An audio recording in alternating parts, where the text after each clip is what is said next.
Hi, I'm Mark, and I want to tell you my story about learning English. When I first heard people speaking English, it felt like they were talking in a secret code.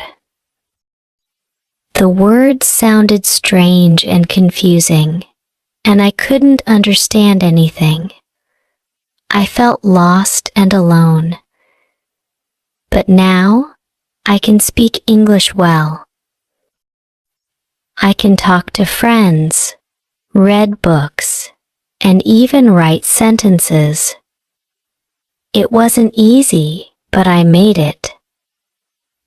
Let me take you back to the beginning. The first time I heard English was on TV. The characters on the screen were laughing, talking, and having a good time. But I had no idea what they were saying.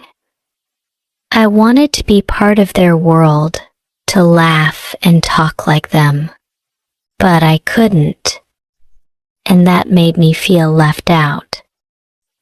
In school, English was a subject I struggled with the most. The teacher would write words on the board and say them out loud, but to me, they were just sounds with no meaning. My classmates seemed to understand. They nodded, repeated the words, and even made sentences. But I just sat quietly, hoping the teacher wouldn't call on me. I was scared to speak, afraid I would say something wrong and everyone would laugh. One day, I decided that I wanted to change. I wanted to learn English so I could understand TV shows, talk to my friends, and do well in school. I knew it would be hard, but I was ready to try. The first thing I did was talk to my parents. I told them I wanted to learn English, and they were very supportive. They encouraged me to start with small steps and not to give up. This gave me hope. I started with the alphabet. A, B, C. I practiced each letter, writing them down one by one. At first, my letters were messy. Some were too big, others too small. But I kept practicing, and soon, my letters looked just right. I was proud of my progress. Next, I learned simple words like cat, dog, and apple. These were words I saw every day. I made flashcards with pictures and words, and I looked at them often. Slowly, the words started to make sense. I could see a cat and say cat. I could hold an apple and say apple. It felt good to know these words. Practicing every day was important. Sometimes I was tired or wanted to play instead, but I remembered my goal. I wanted to learn English, so I kept practicing. I started making simple sentences like I am Mark, and this is a book. These sentences were small but meaningful to me, because they were my first steps in speaking English. Speaking out loud was scary at first. I was afraid of making mistakes, but I learned that mistakes were okay. They were part of learning. Each mistake taught me something new. Over time, I became less shy and started speaking more. My confidence grew. Reading and listening were also important. I started with children's books that had simple words and pictures. I read the words out loud, repeating them until they sounded right. I also listened to English songs and watched cartoons. Music and cartoons made learning fun, and slowly, I started to understand more. Writing was another challenge.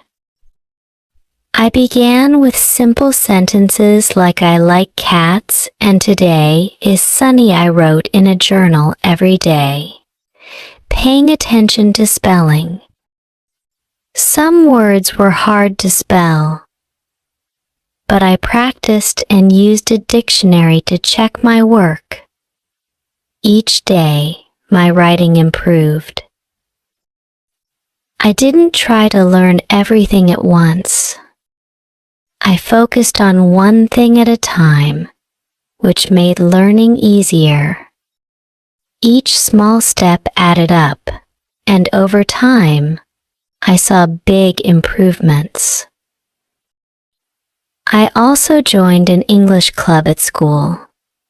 We met every week to talk about different topics and play games in English. The club was fun and helped me practice speaking. I made new friends who were also learning English, and we helped each other. We shared tips and encouraged one another. I even found language partners online. We talked through video calls, helping each other learn our respective languages. It was like having a friend to study with. We practiced speaking and listening, correcting each other's mistakes. This helped me a lot. Whenever I didn't understand something, I asked for help.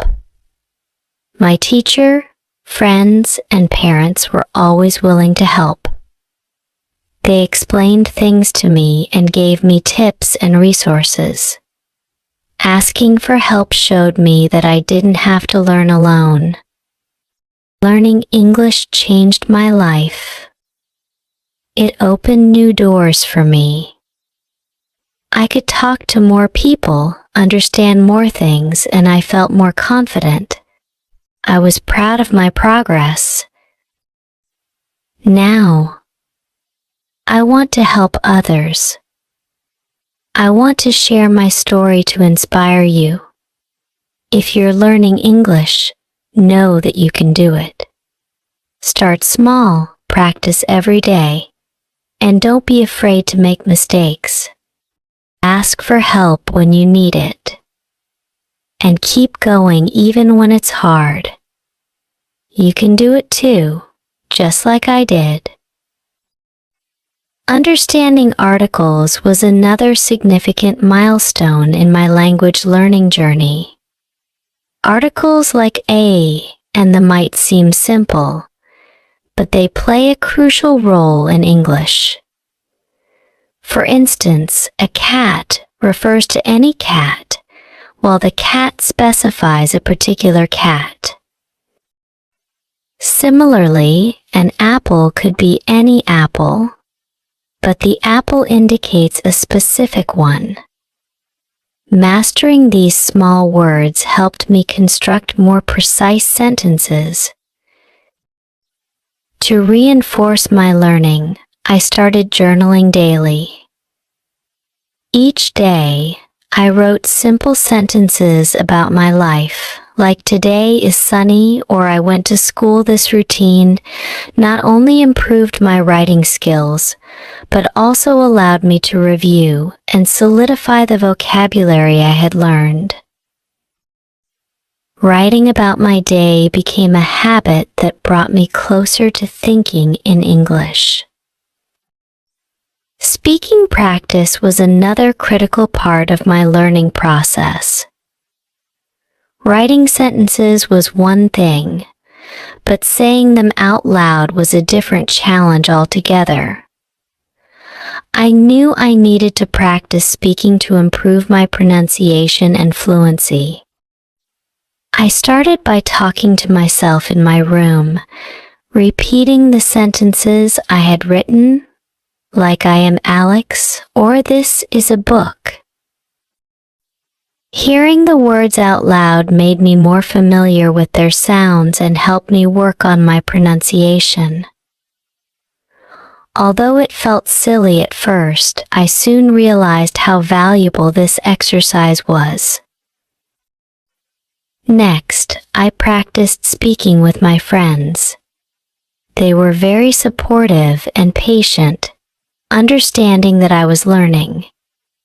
We had simple conversations in English, where they would ask me questions, and I would try to answer in full sentences. For example, they might ask, "How are you?" and I would reply, "I am fine." These short conversations, though simple, were incredibly helpful in building my confidence. My friends also corrected my mistakes gently, which was invaluable. If I said something like, "He is a friend of me," they would kindly correct me, saying, "It's he is my friend." These corrections helped me learn the correct phrases and use them more fluently over time. I also joined a language exchange group, where people practiced different languages together. Some were learning English, while others were learning my native language. We took turns speaking in each language, giving me the chance to practice English with new people. Initially, this was intimidating, but the friendly and supportive environment made it easier. We played speaking games in the group, which made learning fun. One game involved describing a picture in English, where I would say something like, "There is a cat on the table," or "The boy is playing with a ball." This helped me practice using new vocabulary and forming sentences on the spot. Another game involved role-playing real-life scenarios, like ordering food at a restaurant or asking for directions, which was both practical and enjoyable. Overcoming shyness was one of the biggest challenges I faced in learning to speak English. Initially, I was very shy and afraid of making mistakes. I worried that people would laugh at me or think I was not smart. This fear held me back, but I knew I had to overcome it if I wanted to improve. I started practicing positive self-talk, reminding myself that it's okay to make mistakes, because that's how we learn. This mindset gave me the courage to speak up, even when I was nervous. My friends and family played a significant role in helping me overcome my shyness. They were always supportive and encouraging, never laughing at my mistakes but instead praising my efforts. Their encouragement boosted my confidence and motivated me to keep trying. I also set small, achievable goals for myself, like answering a simple question in English or having a short conversation. These small steps gradually built my confidence, and as I practiced more, my shyness began to fade. I realized that most people were kind and patient, and that speaking English was about communicating and connecting with others, not about being perfect. As I became more comfortable, I started to laugh at my mistakes. If I said something wrong, I would correct myself and laugh, making the learning process more enjoyable. This also showed others that I wasn't afraid to try and fail. Participating in group activities, like discussions and games in my language exchange group, also helped me build confidence. Speaking in a group was less intimidating than speaking one-on-one, and it gave me the chance to learn from others. Eventually, I reached a point where I could speak English with confidence. I was no longer afraid to make mistakes because I understood that they were part of the learning process. I started to enjoy speaking with others and learning from them. If you're shy about speaking English, remember that it's okay to make mistakes. Everyone makes mistakes when learning something new. Be kind to yourself, celebrate your progress, and practice regularly. Surround yourself with supportive people who encourage you. Over time, you'll become more confident, just like I did. As my confidence in speaking grew, I also wanted to improve my reading and listening skills. I started with children's books, which were written in simple language and accompanied by colorful pictures. This made them easy to understand and enjoyable to read. The first book one read was about a cat and a mouse. The sentences were short and the words were familiar, like the cat sees the mouse and the mouse runs away. Reading these books gave me a sense of accomplishment and motivated me to keep going. I continued to read more children's books, each with relatable stories and easy-to-follow language. My favorite book was about a little girl who loved to bake cookies. The story was delightful, and the illustrations were charming. Reading these stories not only improved my reading speed, but also my comprehension skills. I learned to understand the main ideas and pick out important details, which I practiced by summarizing the stories in my own words. To make reading even more enjoyable, I joined a book club at school for students learning English. We met once a week to read and discuss books together. We took turns reading aloud, which was a great way to practice pronunciation and fluency. The discussions helped me see different perspectives and think more deeply about the stories. They also gave me the confidence to share my thoughts in English. Listening to English songs was another enjoyable way to improve my language skills. Music made learning fun and helped me practice listening and pronunciation. I started with simple nursery rhymes like Twinkle, Twinkle, Little Star and Mary Had a Little Lamb.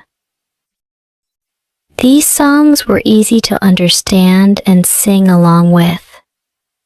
As I grew more comfortable, I moved on to pop music by artists like Taylor Swift and Ed Sheeran. I found myself humming the melodies throughout the day, which reinforced the words in my mind. To make the most of my listening practice, I looked up the lyrics to the songs. Reading the lyrics while listening helped me understand the words better. I highlighted new vocabulary and phrases, and used apps and websites that provided translations and explanations. Karaoke became one of my favorite activities, as it allowed me to practice pronunciation and timing in a fun way. Watching English cartoons and shows was another effective way to improve my listening skills. Cartoons like Peppa Pig and Dora the Explorer were particularly helpful because they were designed for children and used simple language. The visual context made it easier to understand the dialogue, and watching episodes repeatedly helped reinforce the vocabulary and phrases. I also watched shows with English subtitles, which helped me match the spoken words to their written forms and learn new vocabulary. Through reading, listening, and watching, I not only improved my language skills, but also gained a deeper understanding of different cultural contexts. I learned about holidays, traditions, and everyday life in English-speaking countries, which made the language more relevant and interesting. My journey was challenging at times, but it was also rewarding and filled with moments of joy and discovery. Now, I feel confident in my ability to communicate in English and continue to learn and grow every day.